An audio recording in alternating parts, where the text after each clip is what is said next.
We're jumping into a really fascinating biblical analysis by a speaker named Daniel Lamptey.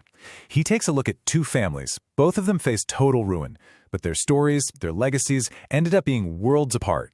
It's a real tale of two matriarchs.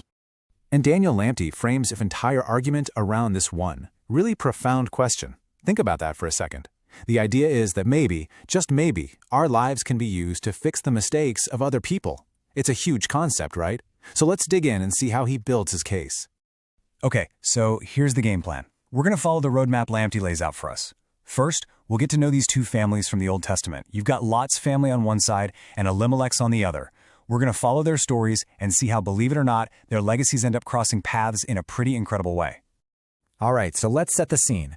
Our story kicks off with two different men, two different patriarchs, who both make the decision to lead their families away from home.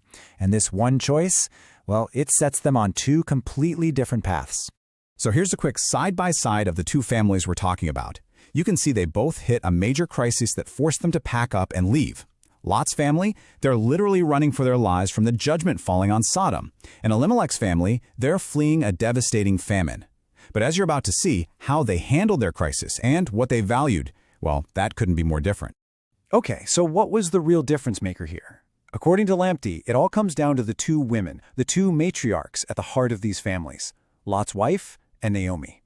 Lamptey's argument is pretty clear. He says Lot's wife was, well, she was all about the material world. Her heart was in Sodom, with all her stuff, her social status. But Naomi, she was the complete opposite. Even when she's living in a foreign, pagan land, her heart stays with God. She becomes this spiritual rock for her family. And this quote from Lamptey just nails it, doesn't it? She left Sodom, but Sodom was in her heart. I mean, wow. She physically walked out of the city, sure, but in her mind, in her soul, she never really left. She was still tied to everything she was losing. And you can see the ripple effect of their hearts right here. Look at the influence they had.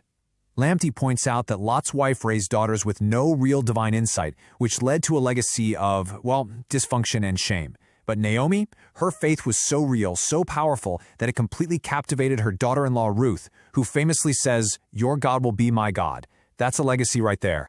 Now things get really tough for both of these women. They both go through absolutely catastrophic loss.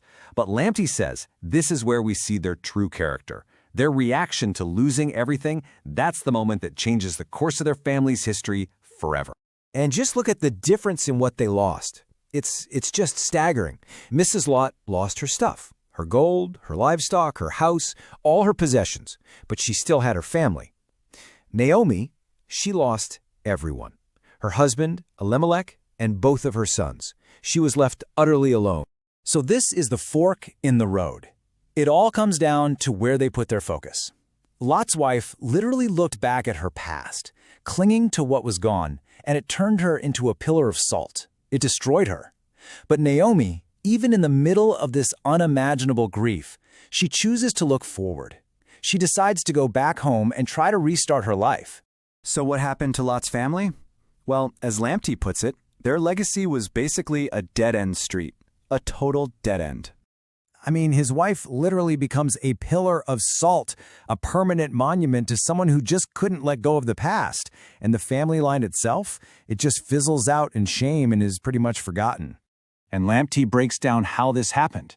It wasn't just one bad day. It was a series of bad choices. They chose worldly things over God. The husband's faith was shaky. The kids were raised without any real fear of God.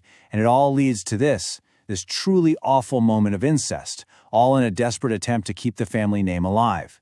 Their legacy becomes this evil pillar, a warning to everyone else. But here's where the story takes an amazing turn. Just when you think it's over for this family line, Naomi's story becomes one of incredible, unexpected redemption. Lamptey calls it God's backup plan, and it's pretty amazing. So, to really get what happens next, you got to understand this really important concept from the Old Testament, the kinsman redeemer. Basically, this was a male relative who had the responsibility and the privilege to rescue a family member in deep trouble. A lot of the time, this meant marrying a widow to make sure her dead husband's family line didn't just die out. Okay, so check this out. Here's how Lamptey says God's backup plan plays out. First, Naomi's faithfulness inspires Ruth to stick with her.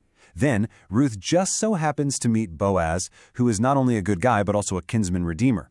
And get this, Boaz agrees to marry Ruth, knowing full well that their first child won't even carry his name, but will carry the name of Naomi's dead son to keep that family line going. And through this one amazing selfless act, a distant part of Lot's lineage, because Ruth was a Moabitess, a descendant of Lot, gets woven right back into the royal line of Israel. It's just incredible. And this is the absolute heart of Daniel Lamptey's whole argument. He's saying that Naomi's suffering, all that terrible pain she went through, was not just about her. It was serving a much bigger purpose. Her personal tragedy was actually being used to buy back Lot's race, to redeem the failures of a completely different family from generations before. It's a mind-blowing idea. Which, of course, brings us full circle, right back to that really powerful question that we started with. So Lamptey leaves us with this. He turns the whole story back on you and me, and he asks us to think about it. Whose wrongs is God using you to erase? What if the tough times you're going through, the struggles, the pain, what if they aren't just about you? What if you're part of a much bigger story? A story where your life is being used to heal some old wound from the past and build a brand new legacy of redemption for someone else entirely? It's a heavy question, but a powerful one to think about.